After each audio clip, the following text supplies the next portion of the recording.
Being plus V3 यानी being plus past participle, इसका use हम हर जगह करते हैं। ये जो वर्ब फॉर्म है ये काफ़ी पॉपुलर है। इसका हम रिटन इंग्लिश में यूज़ करते हैं, स्पोकन इंग्लिश में यूज़ करते हैं, इनफॉर्मल इंग्लिश में यूज़ करते हैं, फॉर्मल इंग्लिश में भी काफ़ी ये यूज़ किया जाता है। मेनली इनको हम 3 जगहों पे यूज़ करते हैं। 3 सिचुएशंस हैं जब हम इनको यूज़ करते हैं। फर्स्ट सिचुएशन है प्रेजेंट कंटिन्यूअस के पैसिव वॉइस में। सेकेंड सिचुएशन है पास्ट कंटिन्यूअस के पैसिव वॉइस में। और जो थर्ड सिचुएशन है एक फ्रेज के रूप में, पार्टिसिपल फ्रेज के रूप में हम सेंटेंसेस में यूज़ करते हैं। तो बारी बारी इन तीनों केसेस को हम स्टडी करेंगे, देखेंगे। इसलिए वीडियो काफ़ी इंपॉर्टेंट होगा एज़ यूजुअल, इसलिए मेरे साथ इस वीडियो में अंत तक बने रहें एक एक चीज़ को बारीकी से समझने के लिए। तो आइए बिना देरी के इस वीडियो को शुरू करते हैं। फर्स्ट सिचुएशन मैंने बताया कि इसको हम प्रेजेंट कंटिन्यूअस के पैसिव वॉइस में यूज़ करते हैं। ओके, एक्टिव वॉइस क्या होता है? एक्टिव वॉइस का जो स्ट्रक्चर है वो आप ऑलरेडी जानते हैं, मैं ऐसा मानता हूँ।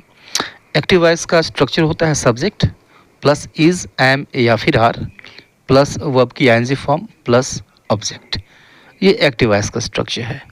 अब जब इसको हम पैसिव वॉइस में चेंज करते हैं तो पैसिव वॉइस का स्ट्रक्चर हो जाता है object plus is, am, are plus being plus past participle यानी वर्ब की थर्ड फॉर्म, और उसके बाद से प्लस सब्जेक्ट आता है, या फिर अब इस चीज़ को हम ड्रॉप भी कर देते हैं। ठीक है, आइए एग्जाम्पल देखते हैं। अगर हम हिंदी की बात करें, हिंदी में थोड़ा समझ लें तो समझने में इसको और आसानी हो जाएगी। अगर हिंदी में हम ये बात करें तो यह अर्थ देता है कि कोई काम किया जा रहा है। ठीक है, कोई काम किया जा रहा है। यहाँ पे सब्जेक्ट की चर्चा नहीं की जाती है। जब हम इसको पैसिव वॉइस की बात करते हैं, सब्जेक्ट की चर्चा प्रायः नहीं की जाती है। ठीक है, कोई काम किया जा रहा है ऐसा अर्थ देता है, या फिर कोई काम हो रहा है ऐसा अर्थ देता है। हो रहा है प्रेजेंट कंटिन्यूअस के पैसिव वॉइस में। ठीक है, इस तरह का अर्थ देता है। जैसे बच्चों में मिठाइयाँ बट रही हैं। ठीक है, काम यहाँ भी हो रहा है। कौन सा काम हो रहा है भाई? तो मिठाइयाँ बंटने का काम हो रहा है। मिठाइयाँ बट रही हैं या फिर मिठाइयाँ बांटी जा रही हैं। ठीक है, तो अब यह जो बांटी जा रही है इसी को हमको रखना है बीइंग प्लस V3 के फॉर्म में, बीइंग प्लस पास्ट पार्टिसिपल के फॉर्म में। ठीक है, तो बच्चों में मिठाइयाँ बट रही हैं पैसिव वॉइस है, present continuous, being plus V3 को यूज़ करेंगे हम। Sweets are being distributed among the children. Sweets are being distributed. अब देखिए स्ट्रक्चर जो मैंने बताया वहाँ पे बीइंग प्लस पास्ट पार्टिसिपल की जगह को देख लीजिए, उसी जगह पे इस सेंटेंस में भी उसी जगह पे इस चीज़ को रखा गया है। ठीक है, sweets are being distributed among the children, right. यहाँ खिलौने बिक रहे हैं, तो जैसा कि मैंने कहा बताया क्या जाएगा कि कोई काम हो रहा है या फिर कोई काम किया जा रहा है, तो खिलौने, यहाँ खिलौने बिक रहे हैं या फिर बेचे जा रहे हैं, बिक रहे हैं या फिर बेचे जा रहे हैं। ठीक है, हमको सब्जेक्ट से मतलब नहीं, हमको इससे मतलब नहीं है कि कौन बेच रहा है, क्या चीज़ बेची जा रही है, हमको सिर्फ इस चीज़ से मतलब है। तो हमारे सेंटेंस का जो फॉर्म है, जो सेंटेंस का पैटर्न है वो ये होगा। यहाँ पे हम बीइंग प्लस V3 को यूज़ करेंगे क्योंकि किसी सामान के बिकने की बात हो रही है। ठीक है, toys are being sold here, toys are being sold here. अब देखिए जो स्ट्रक्चर मैंने बताया है पैसिव वॉइस का, बीइंग सोल्ड को यानी बीइंग प्लस पास्ट पार्टिसिपल को यानी बीइंग प्लस V3 को हमने उसी जगह रखा है जो स्ट्रक्चर में बताया गया है। इस एग्जाम्पल को देखिए, परीक्षाएं चल रही हैं। ठीक है, परीक्षाएं चल रही हैं, यहाँ पर चलने के लिए हम कंडक्ट को यूज़ करेंगे। ठीक है, तो exams are being conducted, exams are being conducted, exams चल रहे हैं, परीक्षाएं चल रही हैं। और एक और एग्जाम्पल देखिए, पानी दिया जा रहा है। ठीक है, कौन दे रहा है ये तो बताया नहीं गया, क्या काम किया जा रहा है ये बताया गया। ठीक है, यानी बीइंग प्लस V3 को यूज़ करेंगे इस सेंटेंस में हम। Plants are being watered, plants are being watered, being watered. देखिए सेंटेंस में वही जगह है जो कि मैंने स्ट्रक्चर में बताया है। बीइंग और V3 को हमने उसी जगह यूज़ किया है। वाटर मीन्स पानी देना भी होता है, इस चीज़ को याद रखें, ठीक है। तो फर्स्ट केस हमने देखा कि जब हम बीइंग प्लस V3 को प्रेजेंट कंटिन्यूअस के पैसिव वॉइस में यूज़ करते हैं, स्ट्रक्चर भी देखा आपने, पैटर्न भी देखा। सेकंड केस मैंने बताया था, सेकंड सिचुएशन मैंने बताया था कि इसको हम पास्ट कंटिन्यूअस में यूज़ करते हैं, ठीक है। तो पास्ट कंटिन्यूअस का एक्टिव वॉइस का जो स्ट्रक्चर होता है, इसको भी आप जानते हैं, subject plus was verb plus verb की आईएनजी फॉर्म प्लस ऑब्जेक्ट, ये एक्टिव वॉइस का स्ट्रक्चर है। अब जब इसको हम पैसिव वॉइस में चेंज करते हैं तो ये हो जाता है object plus was verb plus being plus V3 plus subject होता है प्लस बाई प्लस सब्जेक्ट होता है, प्रायः ड्रॉप कर दिया जाता है, ठीक है, क्योंकि ज़रूरत महसूस नहीं होती। ओके, एग्जाम्पल देखिए और इस चीज़ को अच्छी तरह समझिए। अब यह कैसा अर्थ देगा, हिंदी में कैसा अर्थ देगा, कोई काम किया जा रहा था या फिर कोई काम हो रहा था, ऐसा ये अर्थ देता है हिंदी में। कोई काम किया जा रहा था या फिर कोई काम हो रहा था। जैसे कि घरों को सजाया जा रहा था, भाई दिवाली आने वाली थी, लोग घरों को सजा रहे थे, नहीं, अब कौन सजा रहा था इसके हमको बात नहीं करनी है, क्या चीज़ सजाया जा रहा था, हम इस चीज़ की बात कर रहे हैं, घरों को सजाया जा रहा था। The houses were being decorated, the houses were being decorated, ठीक है। तो अब देखिए being decorated, being plus verb की थर्ड फॉर्म। अब देखिए इसका जगह वही है जो कि मैंने पैटर्न में बताया है, स्ट्रक्चर में बताया है, ठीक है। कन्फ्यूजन का कोई चांस यहाँ पे नहीं है। ये दूसरा एग्जाम्पल देखिए, मेहमानों को निमंत्रण पत्र भेजे जा रहे थे, मेहमानों को निमंत्रण पत्र भेजे जा रहे थे, कौन भेज रहा था इसकी चर्चा हुई नहीं। क्या यहाँ पे कहा गया कि कोई काम किया जा रहा था या फिर कोई काम हो रहा था, यहाँ पर भी कोई काम हो रहा है, निमंत्रण पत्र भेजे जा रहे थे। तो इनविटेशन कार्ड्स, ऑब्जेक्ट यही है ना, यही चीज़ भेजा जा रहा था। तो invitation cards were being sent to the guests, invitation cards were being sent to the guests। अब देखिए were being sent, being plus verb की थर्ड फॉर्म यानी पास्ट पार्टिसिपल, वर्ब की थर्ड फॉर्म को हम पास्ट पार्टिसिपल कहते हैं, ठीक है। इसलिए मैं बार बार पास्ट पार्टिसिपल भी बोल रहा हूँ।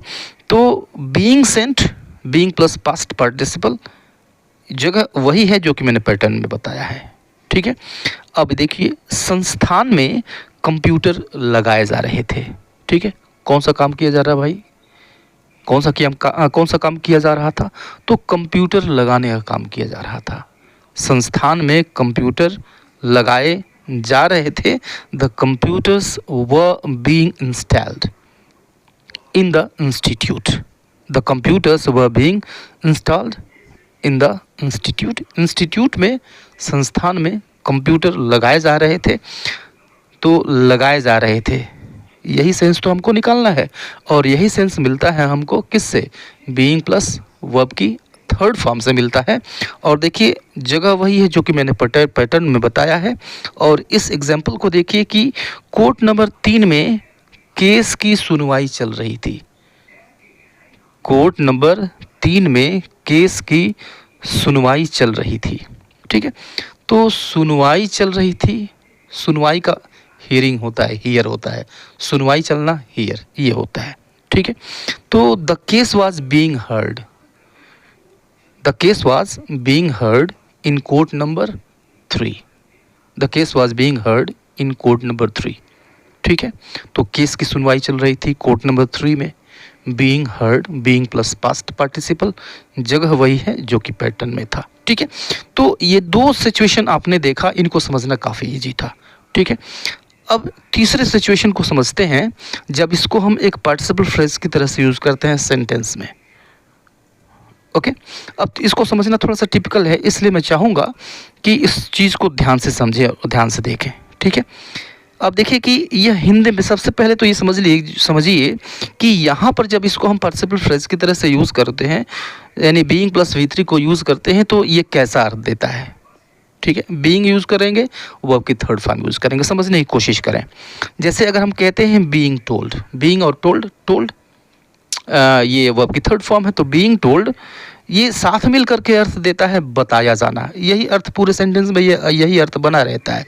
इसके अर्थ का जो वर्ब का रूप है ये बदलता नहीं है, वही अर्थ देता है, इसी तरह का अर्थ देता है। ठीक है, तो बीइंग टोल्ड मीन्स बताया जाना, टेल मीन्स बताना होता है, और बीइंग टोल्ड मीन्स बताया जाना ये होता है। ठीक है, अगर हम ये कहते हैं कि being ignored, being plus verb की थर्ड फॉर्म, तो बीइंग इग्नोर्ड मीन्स उपेक्षित किया जाना। तो उपेक्षित किया जाना ये हूबहू यही अर्थ निकलेगा इससे। ठीक है, अंग्रेजी में बीइंग थ्रोन मतलब फेंका जाना, यही अर्थ देगा हूबहू। बीइंग सोल्ड मतलब बेचा जाना। ठीक है, और बीइंग मीन्स खाया जाना। अब देखिए कि यहाँ पर जब इसको हम पार्टिसिपल फ्रेज की तरह से यूज़ करेंगे तो यहाँ पर कोई काम किया जा रहा था, हो रहा था, या फिर कोई काम हो रहा है, ठीक है, या फिर कोई काम किया जा रहा है, इस तरह का अर्थ नहीं देता है। सेम टू सेम जो मैंने बताया है इसी तरह का अर्थ देता है। ठीक है, जैसे सेंटेंस देखिए कि मैं बताया जाना पसंद नहीं करता, मैं बताया जाना पसंद नहीं करता कि क्या करें।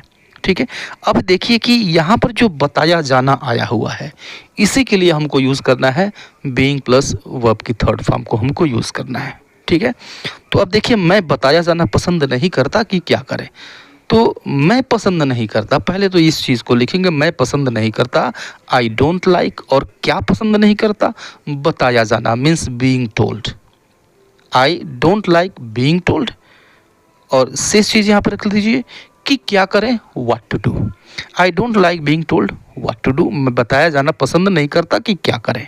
ठीक है, अब यहाँ पर देखिए कि उपेक्षित किए जाने पर वह नाराज़ हो गया, उपेक्षित किए जाने पर वह नाराज़ हो गया। ठीक है, तो अब यहाँ पर देखिए कि उपेक्षित किए जाने पर, यहाँ पर जो उपेक्षित किया जाना है इसी के लिए हमको यूज़ करना है बीइंग प्लस वर्ब की थर्ड फॉर्म, इसी के लिए यूज़ करना है। ठीक है, तो उपेक्षित किए जाने पर सबसे पहले इस चीज़ को लिखेंगे, या फिर इसको हम बाद में लिख सकते हैं, पहले भी लिख सकते हैं, कोई समस्या नहीं है। ठीक है, वह नाराज़ हो गया, वह नाराज़ हो गया, ही गॉट एंग्री, और उपेक्षित किए जाने पर eight being ignored, eight being ignored, being plus verb की थर्ड फॉर्म। ठीक है, ऐसे भी कह सकते हैं eight being ignored he got angry, तो ऐसे भी इसको कह सकते हैं, नो प्रॉब्लम। पहले भी रख सकते हैं इस फ्रेज को, बाद में भी इस फ्रेज को रख सकते हैं। आइए नेक्स्ट देखते हैं, उस नेता ने उस पर अंडे फेंके जाने को गंभीरता से नहीं लिया। ठीक है, अब यहाँ पे केस को समझिए, हुआ क्या, कोई नेता रहा होगा, उस पर लोगों ने अंडे फेंक दिया, लेकिन उसने इस चीज़ को गंभीरता से नहीं लिया। इसी चीज़ को इस सेंटेंस में बताया जा रहा है। ठीक है, तो अब यहाँ कि यहाँ पर जो अंडे फेंका जाना है, अंडे फेंका जाना, फेंका जाना है ना, ये तो फेंका जाना इसी को हम लिखेंगे being thrown, right, being plus past participle, इसी को हम लिखेंगे। तो अब देखिए कैसे इसको कहेंगे कि उस नेता ने उस पर अंडे फेंके जाने को गंभीरता से नहीं लिया, तो that leader didn't take, that leader didn't take, उस नेता ने नहीं लिया, क्या नहीं लिया भाई, तो अंडे फेंके जाने को, the eggs being thrown at him, उस पर, सीरियसली, गंभीरता से, the leader didn't take the eggs being thrown at him seriously. इसका मतलब हुआ कि उस नेता ने उस पर अंडे फेंके जाने को गंभीरता से नहीं लिया, तो फेंका जाना इसी को हमने लिखा है बीइंग थ्रोन। और ये लास्ट एग्जाम्पल देखिए, फलों को खाए जाने से पहले धोना ज़रूरी है। ठीक है, तो अब देखिए पार्टिसिपल फ्रेज के रूप में किसको रखेंगे, बीइंग प्लस वर्ब की थर्ड फॉर्म किसके लिए यूज़ करेंगे, हम यूज़ करेंगे खाए जाना, खाया जाना, इसके लिए हम यूज़ करेंगे। तो हम लिखेंगे क्या, फलों को खाए जाने से पहले धोना ज़रूरी है, तो पहले लिखेंगे फलों को धोना ज़रूरी है, means fruits need to be washed, fruits need to be washed, फलों को धोना ज़रूरी है, बिफोर से पहले, बीइंग ईटन, खाए जाने। ठीक है, तो fruits need to be washed before being eaten. तो ये 3 केसेस देखे आपने जहाँ पे हम बीइंग प्लस वर्ब की थर्ड फॉर्म यूज़ करते हैं। वैसे बीइंग के साथ और भी केसेस, और भी इसके ठीक बाद और भी पार्ट्स ऑफ स्पीचेस होते हैं जिनको हम यूज़ करते हैं। ठीक है, आप कहेंगे, आप चाहेंगे तो उन पे भी मैं वीडियो बनाऊंगा। फिलहाल ये वीडियो कैसा लगा ज़रूर बताइएगा, फीडबैक ज़रूर दीजिएगा। ठीक है, वीडियो को अब तक लाइक नहीं किया है तो इसको लाइक कर लें, चैनल को सब्सक्राइब नहीं किया तो सब्सक्राइब ज़रूर कर लें। मिलते हैं नेक्स्ट वीडियो में, तब तक के लिए गुड बाय एंड टेक।